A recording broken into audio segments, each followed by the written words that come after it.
E estamos tendo aqui prazer muito especial de receber meu colega de tantos anos de faculdade, advogado, Dr. Fayad. E muito obrigado por ter aceitado vir aqui bater um papo diferente, coisa que nós nunca conversamos. Foi sobre futebol. Bom dia, Fayad. Verdade, bom dia, Edson. Bom dia a todos da mesa, bom dia a todos os ouvintes. Uma satisfação estar aqui na Rádio Conte. Nós estamos aqui hoje um pouco curando também a ressaca de ontem, né? Que Isso não é fácil. verdade, isso é verdade. Porque a abertura é tensa, não é só pro jogador, né? É pra gente também. E aí, Fayad, gostou do jogo ontem? Olha, seria muito bom, fácil chegar aqui e falar assim, Brasil ganhou 2-0, ganhamos, jogamos bem, estreamos, etc. Mas eu achei a seleção um pouco nervosa, principalmente no primeiro tempo. O time não conseguiu sair da marcação feita no primeiro tempo. Tanto é que no primeiro tempo nós demos 2 chutes a gol. O primeiro deles aos 20 minutos somente. E o segundo aos 34. Quer dizer, então a seleção ficou realmente presa, não conseguiu desempenhar um futebol de ataque como se pensava. E no segundo tempo as coisas mudaram, eu penso que em razão muito mais do preciosismo do Richarlison do que da própria seleção, né? Fez 2 gols, mas 2 gols que eu penso que saíram muito mais da competência individual dele do que da competência coletiva da seleção. O segundo gol, principalmente, um primor, que para mim é o gol mais belo da Copa até agora. Então, eu penso que muita coisa terá que ser treinada até segunda-feira para que o Brasil melhore. Tá certo, não sofreu risco de levar gol, apenas um lance chegou à área do Brasil, que foi cortado de cabeça pelo Marquinhos no segundo tempo. Mas a preocupação que eu tinha, João, desde o começo, quando eu vi a convocação e depois a escalação, é que o Brasil padeceria da falta de um armador. O Tite não convocou nenhum meia armador. E ontem o que ele fez? Ele recuou Neymar para essa função de armador. Prejudicou o Neymar, porque o Neymar, nós sabemos que é atacante, principalmente pelo lado esquerdo, um jogador que gosta do drible, de ir para dentro da área. E recuando o Neymar para jogar no meio-campo, para armar as jogadas, ele cortou muito do futebol do Neymar. Ontem à noite, ouvindo e assistindo a grande imprensa comentando o jogo, era unânime de que o Neymar não foi bem no jogo de estreia. Inclusive com as menores notas, né? Onde teve notas. Né? Ele foi mal, na verdade. Porque se nós pensarmos no Neymar artilheiro da seleção, pensarmos no Neymar um dos melhores jogadores do mundo, pensarmos no Neymar um dos jogadores que mais chega dentro da grande área e ataca ao gol. Ontem ele não fez absolutamente nada disso. Jogou recuado no meio-campo, fazendo a função 10 de armador, e eu penso que ele não se ouve bem nessa função. Saiu machucado, mas eu não vejo também nenhum outro jogador que o Tite pode colocar como armador. Um Arrascaeta do Flamengo, por exemplo, que joga como armador, lógico, não é brasileiro, está na seleção do Uruguai, mas aquela função, né? Do Renato Augusto no Corinthians, a função do Rafael no Palmeiras. Então nós não temos nenhum camisa 10, daqueles 10 que arma jogadas para as pontas, para o meia, na seleção brasileira. Eu não coloco isso como escalação, mas assim, dentro desse contexto que você está colocando, Fayad, o Everton Ribeiro não faria melhor que o Neymar se fosse fazer exatamente isso? O Everton Ribeiro ele joga também como atacante agudo pela direita no Flamengo, né? E ele nunca atuou pelo meio-campo como armador. Mas eu penso que você tem razão. Eu penso que a qualidade do Everton Ribeiro para armar as jogadas poderia dar um conceito melhor no meio-campo do Brasil do que deu o Neymar. E o Neymar jogando na função dele, de atacante, que nós sabemos que ele é um dos melhores do mundo. Ele precisava valorizar o Neymar do seu lado, do lado esquerdo. Foi até um erro na convocação do Tite, levou 9 jogadores de frente, poderia ter levado mais jogador de meio campo. Sobre o Richarlison. Richarlison, uma grande estrela, estreou na Liga dos Campeões pelo Tottenham, marcando 2 gols. Ontem pela Copa do Mundo, marcando 2 gols. E é o 9, né? Nós tivemos o Gabriel Jesus como 9 na Copa de 2018, não marcando gols. Temos Ronaldo como maior artilheiro brasileiro nas Copas, com 15 gols. Então, é muito bom pro Brasil ter o 9. Mas eu concordo com o Fayad. O primeiro tempo do Brasil foi de nervosismo, foi importante pra gente ver como vai ser os próximos jogos e principalmente quando pegar seleções mais difíceis. As laterais, eu não confio nas laterais, eu não gosto do Alexandro e do Danilo, eles não me passam nem um pouco de confiança. No segundo tempo, a Sérvia cansou, então eles conseguiram subir o ataque, mas no primeiro tempo, nenhum dos dois me passa confiança. O Alexandro, inclusive, errando domínios muito fáceis para um jogador profissional. Às vezes esse nervosismo também é pela estreia, né? E a gente falou aqui durante todo esse pré-jogo que nós fizemos aqui, esses bate-papos, que a Sérvia também não é um time fácil de ser batido, né? Então, juntando as duas coisas, de repente... A Sérvia tem um sistema de marcação muito forte, né? E é muito grande o meio pessoal, campo né? Forte, jogadores altos, né? Jogadores bastante encorpados, vamos assim dizer. Tanto que a dupla de ataque da Sérvia, o apelido deles é Torre Gêmeas. Um tem 1,88 m e outro 1,90 m. E ontem eles não conseguiram, mesmo em bolas alçadas à área, eles não conseguiram levar vantagem nenhuma. Apenas num lance, como eu disse no segundo tempo, que um deles cabeceou ao gol e o Marquinhos tirou de cabeça numa confusão dentro da pequena área. O único lance da Sérvia que levou perigo contra o gol do Brasil. Mas aí, falando do Richarlison, é estrela de centroavante goleador. No primeiro tempo ele praticamente, né? não pegou na bola. E tá confiante, essa é outra questão, que conta muito. Quem joga na frente tem que ter confiança.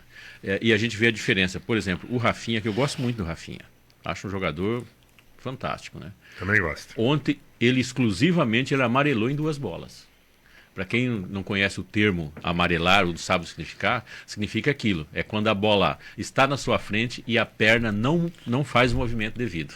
E ontem ele teve 2 bolas que ele poderia. Fazer o gol seria outra coisa, mas ele poderia bater de forma mais qualificada. Um até chegou no gol, mas foi um recuo pro goleiro. Sem dúvida, as duas, né? E a outra o goleiro tirou com a perna.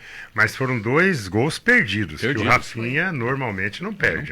Não perde. Nas eliminatórias ele não perdia esse tipo de gol. No Barcelona ele não perde, só que chegou na Copa do Mundo, eu acho que ele sentiu.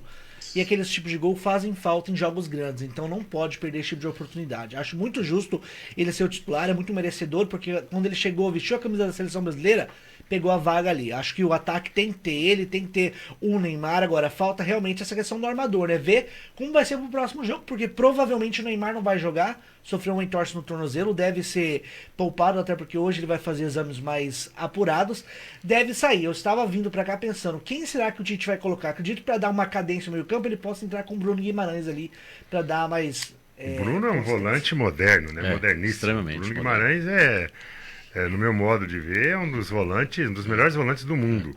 Tá certo que o Casemiro ontem foi impecável. Monstro. Foi impecável. Pra mim, o melhor jogador do Brasil. 55 passes, certos de 65, dados 85% de aproveitamento, venceu 5 duelos de 6 e não fez falta. E bateu bola pro gol. É uma bola na trave, merecia ter entrado. Quer dizer, o Casemiro, meu modo de pensar ontem, foi o melhor jogador do Brasil. Eu também acho. Porque assim, ele foi melhor. Se a gente for dar. O que acontece quando a gente vê o pessoal dando nota, né? A nota, ela fica muito em função de quem faz gol. Lógico. O Richarlison não apareceu no primeiro tempo. Isso. Não pegou na bola. Não tocou na bola. Né? Ele apareceu em momentos, jogou 30 minutos. Nesses 30 minutos ele apareceu em 2 momentos cruciais, colocou a bola para dentro. O segundo gol, eu concordo, é uma pintura, não é fácil. Copa do Mundo acontece de tudo, né? Mas não é fácil ter outro gol mais bonito que aquele. Mas se tiver, ele vai ter entre os 2 ou 3 gols mais bonitos da Copa. Sem dúvida. É um gol muito difícil de fazer, muito difícil, para quem já jogou ali na frente, porque assim, é um domínio de corpo muito grande, né? É ainda aquela questão, ele ensaiou aquela jogada, é um outro fator, tem até no treino que ele fez. Só que aí entra a história, por que é importante ensaiar? Quando ele foi dominar aquela bola, e quem não viu vai ficar reprisando esse gol muitas vezes, né? Observe o seguinte, ó, que ele foi dominar, ele errou o tempo da bola para dominar. Ele ia dominar para frente. Como ele errou o tempo da bola, estava muito forte, ela subiu. Ele usou um recurso do treino, sabe? E o recurso do treino foi perfeito. Aí fala assim, não, mas foi por acaso. Só que esse acaso, ou essa sorte que muita gente diz, né? É uma combinação de competência, de treinamento, lógico, de exercício. Né? Lógico. Essa sorte não vai acontecer com nós aqui jogando, de jeito nenhum, pode esquecer. É treino. A gente não consegue fazer aquele movimento. É treino, ele é muito capaz, muito ágil, centroavante veloz, né? E, como nós dissemos, a bola caiu no pé dele 2 vezes, as 2 vezes foi feliz. E tem Naqueles dois lances do Rafinha, se cai no pé dele, com certeza ele faria o gol. Porque ele é o homem-gol, né? Não adianta. Ele é o centroavante certo para a seleção brasileira. Chama a atenção para a assistência do Vinícius Júnior de trivela. O lance não é só o gol do Richarlison. O Vinícius Júnior encontra uma bola de trivela pro Richarlison, que domina, vira o corpo e marca aquele golaço. Vinícius Júnior ontem também chamando pro drible, é um driblador. O Galvão Bueno muito empolgado na hora. E quando a bola cai no Vinícius Júnior, o torcedor, o rival já fica apavorado, porque ele é o cara do drible, ele é incisivo. Agora falta um pouco mais de direcionamento, né? Mas o Brasil tá muito bem servido lá na frente. Não, de atacante o Brasil não deve nada, pelo contrário, é a seleção melhor servida. Só olhar da pro Copa do banco Mundo. também, né? Hã? Só olhar pro Ó, banco. ontem, Ela pode cara, substituir tá também. louco. Gabriel Martinelli do Arsenal tem 21 anos só. Anthony do United com 22 anos. O Rodrigo do Real Madrid com 21 anos. O Gabriel Jesus com 25 do Arsenal. Então, temos aí seleção para mais 3 Copas do Mundo fácil. Sem dúvida nenhuma. E... Eu volto a dizer, o nosso problema é meio campo. Nós não podemos dar mole e perder o meio campo. O problema é perder o meio campo. Como nós sabemos, nós temos 2 laterais inconfiáveis. Sim. Como foi dito, não são confiáveis, não são aqueles laterais que nós já tivemos nas Copas do Mundo anteriores. E pode ficar pior, hein, Fayad? Porque pode o Danilo O Danilo ontem saiu foi contundido. mancando. Se o Danilo não jogar, quem que foi? Daniel Alves. Daniel Alves. 70 anos. E ontem É apareceu o complicado. Daniel Alves em um take da televisão brincando com o Richarlison, né? Daí até brincar nas redes sociais.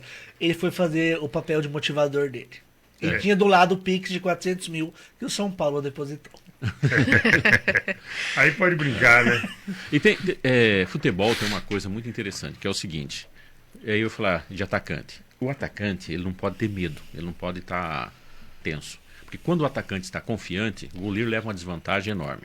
Tem um episódio, acho que eu não falei isso aqui no ar ainda, do documentário da Copa de 2002. Né? O Brasil teve aquele jogaço Brasil e Inglaterra, né? A Inglaterra sai ganhando de 1-0 e o Beckham conta uma história, Fayad, fantástica. Dá lá uma altura do jogo, do primeiro tempo, ainda estava 1-0 Inglaterra, né? E acontece um momento que o jogo para, porque um jogador tinha caído. O Owen, que era um cracaço, né? Que aliás tinha feito o gol, chega pro Beckham e fala assim: Beckham, mas o gol nosso valeu. E o Beckham fala assim: ué, valeu sim, estamos ganhando de 1-0. Ele falou: mas o Ronaldo e o Roberto Carlos estão brincando. Ele segurou o braço dele e falou assim: não olhe mais para ele, jogue sério, que isso não é um bom sinal. Sabe? Ele falou: eu jogo com brasileiro, eu sei como é que é esse negócio. Vocês estão sorrindo é porque eles vão fazer alguma coisa. E isso tem gente que é de jogo grande. Ontem, por exemplo, o Anthony e o Rodrigo entraram como se tivesse entrado num treino. Entraram leve, né? Leve. Entraram jogando, indo para cima. Olha, eu sei que tem muito neymarista por aí que não gosta quando a gente fala isso, mas quando o Neymar saiu, a seleção melhorou. Sim. Muito. A seleção ficou mais leve, ficou mais rápida, ficou mais ágil, trocava melhor os passes de bola, tanto para um lado direito quanto para o lado esquerdo. Então, o Neymar, quando saiu, a seleção melhorou. Tem gente que não gosta quando a gente fala E tem isso. a Mas ver é da verdade. dependência, porque chega até eles, né? Eles não estão numa bolha. Na Neymar dependência, será que não chega até eles também que é preciso ter essa deferência com o Neymar? E daí quando o Neymar sai, eles ficam mais soltos para ter protagonismo? Acredito que eles se sintam obrigados a passar pro Neymar. Joga no Neymar que ele resolve, joga no Neymar nesse que ele ponto resolve. que eu digo. E nós já falamos aqui que a seleção nessa Copa é para além do Neymar. Tem coadjuvantes que estão brilhando nos clubes. O Anthony, o Rodrigo, o Vinícius Júnior. O Anthony jogava no Ajax com o Tadic, que ontem jogou pela Sérvia. Então, foi pro Manchester United por uma fortuna de dinheiro e hoje o Brasil é muito além do Neymar. O Neymar hoje é a nossa principal referência técnica, só que temos outros jogadores que conseguem resolver. Ontem, por exemplo, o Richarlison. É verdade. Eu acho o Neymar, assim, quando ele pede a bola, todo mundo tem que passar para ele. Parece que é uma obrigação. E o Neymar lento, segurando demais a bola, não passava a bola com a rapidez necessária. E isso foi truncando e a marcação aumentando. Mas o Neymar levou muitas faltas. Levou muitas faltas porque ele segura a bola. Se ele tocasse rápido a bola, ele não sofreria o tanto de Inclusive falta é o que ele jogador sofreu. que sofreu mais faltas nessa primeira rodada, né? Foram 9 faltas em cima do Neymar. Então é por isso, porque ele segura, ele amarra, né, ele detém a bola demais. E se ele conseguisse passar a bola com maior rapidez, com certeza não sofreria as faltas que sofreu. Por isso que a seleção melhorou, porque ninguém ficou amarrando a bola quando o Neymar saiu, como o Neymar amarrava. Então a seleção melhorou, ela ficou mais ágil, mais leve e mais rápida. Uma das questões, na linguagem do futebolês, né, a gente chama isso de transição.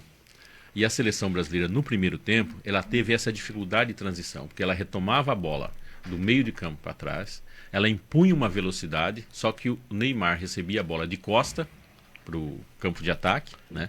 Quando ele recebia de costa, vai passar em várias reprises as pessoas olhar. Ele dava um drible pelo menos com 1 ou 2 passes, retornando para o campo de defesa para depois conseguir fazer o giro. Você quebra toda a dinâmica de velocidade da transição, né? E quando você faz isso, a defesa se recompõe. Essa é outra questão. Porque uma coisa é você pegar um zagueiro, e aí é uma das coisas mais belas que tem no futebol, você fazer isso. Quem é atacante sabe disso. Pegar o zagueiro olhando para o gol dele. Porque daí ele não consegue fazer a volta para te defender. Agora, quando você parte com a bola para cima do zagueiro, o zagueiro é treinado para fazer 3 coisas, né? A bola, você ou os dois. Então você tem que se livrar de 3 possibilidades do zagueiro. Agora, quando ele está de costas, ele não é treinado para tirar a bola, ele correndo para o gol dele para se posicionar. E normalmente o zagueiro não tem muita velocidade. Ele tem um bote rápido, mas não tem velocidade. E ontem, no primeiro tempo, pode olhar, em nenhum momento a seleção brasileira pegou um zagueiro olhando para sua própria trave. Pegava sempre olhando de frente. Isso dificulta, porque quando você vai bater a bola, ele tem a velocidade de colocar o pé na direção da bola. Por isso que ele dá aquele chutão, a bola espirra e volta para o campo, né? O Neymar colaborou muito para esse tipo de ação, porque ele dava aquele corte. Você iniciava a transição, ele dava aquele corte. É tanto que quando ele não deu esse corte, foi os 2 momentos que o Rafinha chegou na cara do gol e terminou não executando ali, né? E aí entra uma questão muito interessante. A gente precisa dar uma olhada em algumas coisas, espero que o Tite esteja olhando isso, né? A dinâmica que o Antony deu quando ele entrou. Porque ele foi para os 2 lados, pode olhar que ele jogou na direita, ele jogou no meio, ele jogou na esquerda, e aonde ele foi, ele deu uma dinâmica. Porque entra aquela questão, o Neymar está ali, tem 3 jogadores olhando para ele. Os 3 jogadores estão olhando para ele, mas estão olhando para o jogo. Para quem faz aquele movimento que o Antony fez, não adianta olhar, o cara está correndo atrás, ele não olha para o jogo. Você tira realmente um marcador... A concentração. Né? Concentração. E pela qualidade do nosso banco, eu acredito que nessa Copa nós não teremos aqueles 11 que vão entrar sempre. Até porque tem muita gente lá na frente. Bruno Guimarães, o Antony. Então, a cada jogo você pode variar os jogadores que você vai utilizar, até para dar confiança para todo mundo, porque tá muito bem servido. Na segunda vai enfrentar a Suíça, que é uma escola parecida com a Sérvia, uma escola europeia, tem bons jogadores também, o Shaqiri, um canhoto muito bom, então vai precisar de uma disciplina tática do Alexandre. O Alexandre vai sofrer com o Shaqiri, porque o Shaqiri cai para aquele lado, e vai ser muito importante também o Casemiro e os zagueiros. Os zagueiros ontem também não sofreram tanto, jogaram bem, o Thiago Silva enfiou algumas bolas com muita habilidade, então é aproveitar, né? É crescer. Foi importante esse primeiro teste, venceu por 2-0. Eu acho que o placar é o que fala mais alto, né? Porque o de desempenho, o Brasil não jogou tanto contra as seleções europeias nas eliminatórias. Então agora vai começar a ser testado. Foi um bom primeiro teste, mas o Tite vai precisar rever algumas questões. Só passar ontem o público do jogo foi o maior dessa primeira rodada, 88.103 torcedores no Lusail. Lembrando acontece? que o estádio cabe 80 mil, Cabe né? 80 mil, a primeira... Isso aconteceu em todos os soldados. Só que eles atualizaram a capacidade para 88.966 pessoas. Lembrando que o maior público de uma Copa do Mundo foi em 1950, quase 200 mil pessoas no Maracanã para o Uruguai e Brasil. Tá certo, nós estamos nas Arábias, né? Mas tá tendo uma mágica ali. Porque é o seguinte... Tinha espaço vazio. O estádio cabe tanto. A gente é do mundo do futebol. Se tem um povo que entende de estádio, essas coisas, somos nós, né, Fayad? Tá ligado aqui. Aí, assim, não, cabe 80 mil. Entrou 82. Você olha assim, a gente consegue calcular, mas 30% dos locais está vago. Né? Eu queria entender essa mágica. Será que é contado por cadeira? Porque daí um shake daquele fala, não, eu quero sentar aqui, não quero ninguém perto de mim. Compra umas 5 em volta. É verdade. Desde a abertura, eu não sei como você está enxergando. Eu estou achando que essa mágica está meio complicada. É verdade, é verdade. Mas é de se dizer também da beleza dos estádios, né? Primorosos. Cada estádio mais lindo que o outro. Esse né? de ontem, à Que noite, isso? parecia um favo de mel, E né? vai ser o palco da final. Inclusive, o Brasil pode estar lá. Lembrando, né, a Copa mais cara da história, mas os estádios são espetaculares, são belíssimos, todos têm ar-condicionado debaixo das cadeiras por conta das altas temperaturas e... Não, e a abertura dos jogos, aquela contagem regressiva, eu nunca tinha visto aquilo, né? Aquilo aí dá um impacto, sabe? Você chama a torcida pro jogo. Eu fico imaginando aonde a gente entende disso, né? O que é uma contagem regressiva daquela no La Bombonera, o que é a contagem ali no Maracanã, no Arena Corinthians, né? Eu chamo de Arena Corinthians ainda. Mas no Mineirão, né? Na Arena Grêmio, no Beira-Rio. O que é uma contagem daquela com torcida que realmente sabe? Porque, vamos ser sinceros, né? Torcida de Copa do Mundo é torcida caviar, né?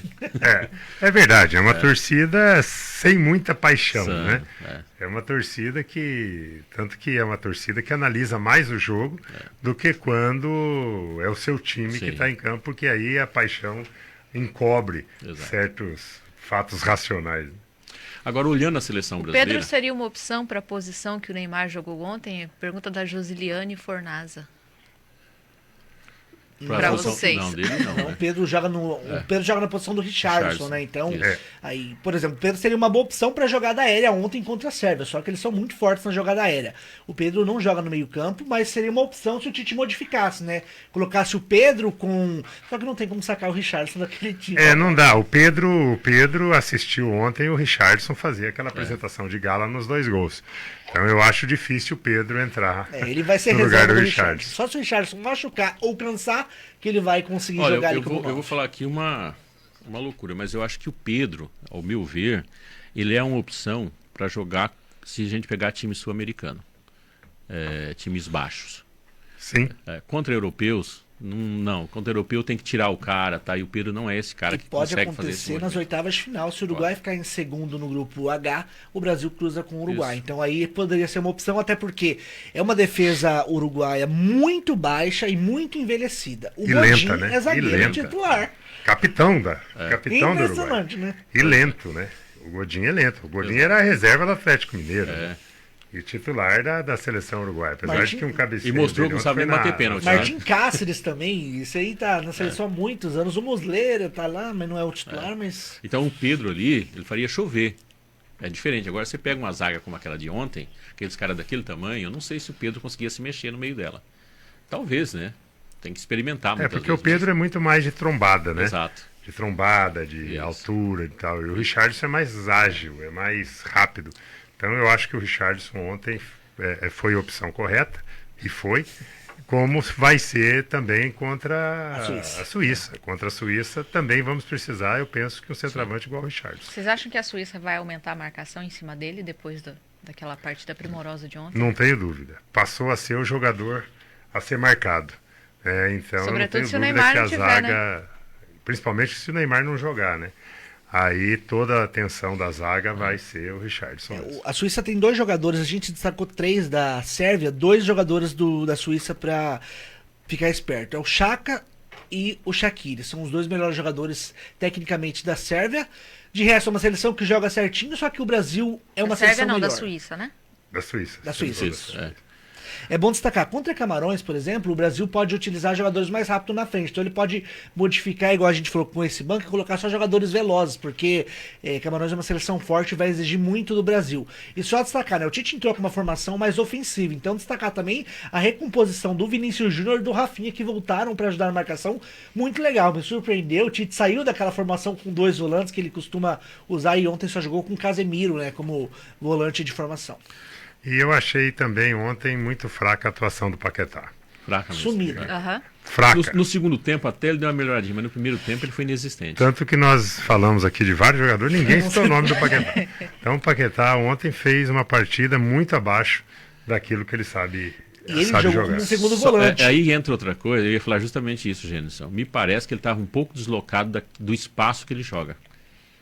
Se for para jogar como segundo volante, é melhor pôr o Bruno Guimarães. Ou o Everton Guimarães. O Everton Ribeiro também faz o papel já fez o papel de segundo volante. Só que jogar com o Lucas Paquetá, coloca o Bruno Guimarães, que vai dar uma consistência no passe e uma força na marcação muito melhor. Dúvida, e é um jogador mais inteligente que o Lucas Paquetá. Eu também concordo. É porque se a gente dá uma olhada, o Casemiro jogou por 2. Sabe? Jogou por 2 literalmente, porque ele fazia a cobertura de um tempo e de outro, né? Nós temos aqui um brinde, né, da cerveja Cuiabana. Deixar nosso aqui convidado. Nosso convidado. Oh, que maravilha. Você comemorar o próximo jogo do Brasil, cara. Isso é para segunda-feira. É pra segunda-feira. Aproveita e obrigado. pergunta qual é o teu palpite para segunda-feira. Meu palpite para segunda-feira é novamente 2-0. 2-0? Vamos dar os nossos já, né? Apesar que segunda a gente pode dar, mas eu vou dar. Apesar de o Brasil ter jogado bem, eu vou apostar em 1-0 pro Brasil. Olha, eu acho que o Brasil vai estar um pouco mais relaxado, viu, gente? Contra a Suíça, a gente vai cravar a nossa classificação. Eu vou de 4-0 contra a Suíça. Qual foi o teu, Gênison? 5-0. 1 a 0. Principalmente se o Neymar não jogar, eu acho que a gente faz Time 4-0. melhor. Cuidado, hein? Vai ser. Eu vou de 3 a 0. Não, eu na decisão, por exemplo, na quarta final, quando for o jogo direto, eu quero o Neymar em campo. Mas eu concordo com o Fayad que nesse momento aqui, que uma seleção vai com a classificação ali, tá? O Neymar não é tão necessário como ele é naquele jogo que a coisa fica difícil ali, ó. Precisa de um cara que precisa tocar nessa bola, carregar a bola e fazer o gol. Esse é o momento. Vamos mostrar a camisa que tá aí pro... Vamos mostrar, a gente tá sorteando, vai sortear, lembrando que dia 15 de dezembro a gente vai anunciar aqueles ouvintes e aquelas ouvintes que mais acertaram os placares.